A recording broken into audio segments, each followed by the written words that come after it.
Halo guys, saat ini saya sedang berada di salah satu warung rujak, yaitu warung rujak Andi Cat Bukit yang ada di Kabupaten Biren, Provinsi Aceh. Di mana warung rujak ini sudah berdiri sejak tahun 1989 dengan berbagai jenis rujak yang diproduksinya dan dengan rasa yang cukup enak. Untuk lebih jelas, Andi Rujak yang terletak di Desa Cebukit, Kecamatan Pesangan, Kabupaten Biren. Warung rujak ini mulai buka pada jam 10 pagi hingga jam 6 sore.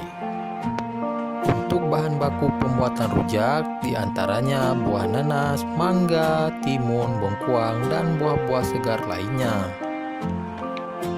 Untuk bumbunya sendiri digunakan gula gayo, manisan, serta buah rumbia yang diolah secara bersamaan.